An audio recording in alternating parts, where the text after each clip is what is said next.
Welcome to my channel, Sunshine Shoulders. I'm Calvin. Thank y'all so much for stopping by again today. I quit my $100,000 a year job and moved to the Philippines. And I haven't regretted one moment.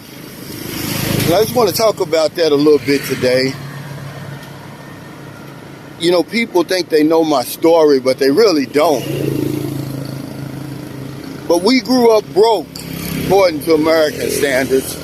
I'm not going to say poor, because poor is a state of mind. My mother never gave up. All the way to the day she died, she was hustling to do something to put on the table.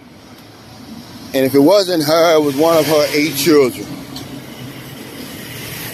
So I've been chasing money my entire life. And by the time I caught it, I was tired. I was beat up. And I'm getting ahead of myself. When I was little, if you had money, you was my idol. It didn't matter if you was a drug dealer, preacher, man butcher,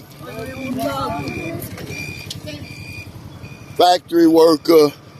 If you had the nice things, then I idolized you. And I went to work, believe it or not, when I was 10 years old for a little company. Well, it was an organization called Junior Salesmen of America. And a guy would come around every afternoon we got out of school in a van. He'd take us out to the rich white neighborhoods. Let's face it, back in them days, there wasn't a whole lot of rich black people in Louisville, Kentucky. And we'd go door to door. We'd have a milk crate full of candy, cookies, candles. And we'd go door to door. Now, I was shy, bashful. But if I wanted extra money, that's how I was going to get it, because my mother didn't have it. She had no extra money. So I memorized my script, and I became real good at it. And when I was 11 years old, I bought my school clothes. But when I wasn't buying school clothes, I was buying those Get Rich Quick books.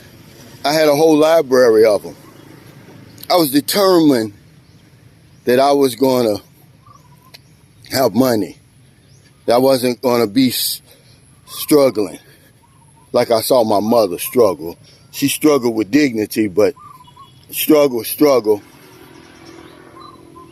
And when we went on food stamps, it probably was the worst day of my life. My mother would give me that $65 book of food stamps. I'd have to go to the grocery store to buy a loaf of bread or whatever it was, eggs. And I was just devastated. I was so embarrassed. And it would take me all day, because I'd get in line, and when somebody would get in line behind me, I'd get out of line. I didn't want them to see me spending food stamps, but believe it or not, just about everybody in my neighborhood was on food stamps. I didn't know any better. That was just my thinking. So I made a solemn oath that I was going to raise my family. Now, you remember, I'm somewhere around 10 years old. I want to raise my family out of poverty. And my dreams of being a football player, a basketball player, that's how I was going to do it. But of course, those dreams died quick. Not too many 5'1" point guards back in those days.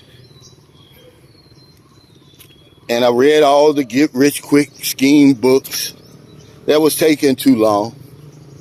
Started selling weed when I was about 14 years old. That didn't work, because I liked to smoke weed. And so I put all that on hold, and I joined the Navy. When I got home from the Navy, I was just as broke and just as impatient as ever. I did everything to try to get money. It's hard to do when you drinking, getting high every day. So about 23 years, that dream was on hold. May the 13th, 1998. Y'all have heard this part of the story. I'm not going to bore you with it. I checked into a homeless shelter in Louisville, Kentucky, and they helped me turn my life around. Somewhere around 2004, the money slowed down and let me catch up to it. I was able to purchase us a nice home for my wife and family. At the time, we had 4 children, and life was good. You have to realize, though, I was 41, about to turn 42. I'm on the downside of life, never knowing anything about the existential crisis or the midlife crisis, anything like that. But I was late on in life when I bought our first house. And for the next 13 years, money was on good terms with me. Matter of fact, in 2009, 2010, my little agency of 20 agents earned over $260,000. I mean, it's a lot from a little boy from the west side of Louisville, Kentucky. I was the 8th of 9 children. Used to go to the store, food stamps. Then got strung out on crack cocaine. I mean, I made losing. I took losing to a whole other level. So when you start earning money like that, people look at you different. And they couldn't believe it. Even the drug dealers, they were like, "What you do? You hit the lottery?" One guy thought I hit the lottery. People thought I was a millionaire because I had it all. The big house, the fancy car, the nice jewelry. I bought my first gold watch. You know, life was good. Of course, I went through a divorce 2011. Then 2015, I'm on my way to Newberry, California, right outside LA. Got a great opportunity with Anthem Blue Cross Blue Shield. And I couldn't get on the airplane. I'd been kind of working up to that. You know, my job had gotten to the point where I used to love my career. I'd jump out of bed to go see my clients because it was a source of pride for me. You know, I had walked out of the crack house into the penthouse of life. But now I didn't even want to pick up the phone and make calls or set up appointments. And I actually went to see a psychiatrist just one time. I wouldn't call him a psychiatrist. I think he was what do you call that? Was it LCW or something? He was a psychologist. You know, he was a counselor. I took my Filipino wife with me. She didn't understand it because, you know, in her eyes, you know, I was like a Superman. So she just sit there and wasn't really paying any attention. But I was struggling, man. I was struggling with something. And no matter how much money I earned, it didn't help. It did no good. And for the next 3 years, man, I literally crawled through those last 3 years. Because I had a 4-year plan when I brought her and my son to the United States in June of 2014. We had a 4-year plan. We was going to move back to the Philippines. And those last 3 years it was brutal. But of course, you know, mental health issues, they're so misunderstood in my community and in my family. So I never told anybody really that I was struggling. I was struggling with life. I didn't want to work. Every day, 24 hours, it seemed like a year to me. But I knew there was a place I could come. I'd been coming back and forth to the Philippines for about, 6 years at that time. And I said, you know what? I've got to somehow make it to this finish line, my finish line. I set up a finish line.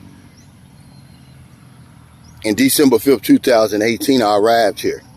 See, my Filipino wife, she had no idea I was here to stay. I guess she figured, I'm going through whatever I'm going through, and you know, he'll snap out of it and we'll move back to the United States and live that great life we were living.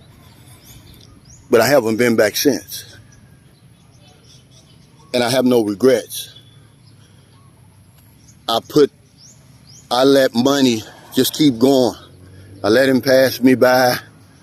I never bothered him anymore. The gold watches, I gave everything away. I had a BMW 330 Ci BMW Classic. Basically gave that away when I moved to the Philippines. I gave everything away. I didn't sell anything, really. People, you know, I tell people what I couldn't sell, I gave away. But really, I gave everything away. And I said, if I don't make it here, I'm probably going to die. But I knew in my heart of hearts that this was the place for me. So I gave all that up. I haven't sold an insurance policy in 5 years. I left a lot of money on the table. You know, I guess my message is, you know, if money's all you got, then all you got is money. I no longer chase the dollar. I'll probably earn with my YouTube channel and my renewals that I receive from my insurance business, probably about $30,000. But that makes me live a pretty good life over here. Got a house paid for in full. I don't have that 30-year mortgage that used to keep me up at night wondering, am I even going to live for 30 years? How am I going to pay that $1,000 a month every single month on top of everything else? And one time we had bills, you know, $5,000 US dollars. I mean, it was just a heavy load. I gave everything away and I moved here. And I've never looked back. I no longer chase money anymore. Yeah, you gotta have money to live. I'm not stupid. But it's not a priority. I have no... What's up, boy? Hey! What's going on, Greg? Hey, man, I Okay. And I don't own a car, a motorcycle. Nothing in my house costs over $300. I'm actually a minimalist now. Our house costs 1 million pesos. It's about, right now with the dollar being as strong as it is now, it's not even $18,000. And I'm as happy as I've ever been. I tell my story every now and then, little bits and pieces of it, because I know there's other people watching my channel who feel the same way. That hamster wheel is grinding them up like it was grinding me up. And they're getting tired of chasing the money. And the money will stop and let you catch up to it for a while, but then it gets faster. And it takes off again, and then you got to run faster. By the time I got here, I was running twice as fast to keep up with the money. And it's just not a good life for me. Hello. Main buntag. Buy you a lunch today. Buy you something to drink. Well, There you go. thank you, sir. You're welcome. I appreciate it. Yeah, see, that's what my life is about today. It's about helping people, giving back. As a matter of fact, on my YouTube channel, I'm probably the only guy that's giving away half my money. Yeah, I'm going to even show y'all that. How y'all doing? Good morning. Main buntag.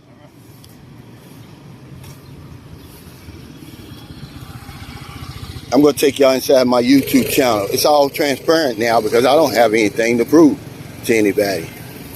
I earn my money in the United States. I'm sort of like a digital nomad. And my life is simple today. Nothing special. I've got a subscriber staying here, the Mawani. And I'm going to take him over to Sapaway Island. then take him down to Dumageddon. It's just the type of life I live today. No gold watches, there's no Johnston Murphy shoes, there's no Yves Saint Laurent suits, you know, because I was paying, and you guys are talking about early 2000s, I'm paying $600-700 for suits, you know, $50 for a tie. That life is over for me, man. I'm only 60. I got a long way to go. I'm in the best shape of my life. But I have no regrets. And when I see on my Facebook guys with them big SUVs, I know what's behind it. It doesn't impress me. It actually makes me happy that I'm not playing that game anymore.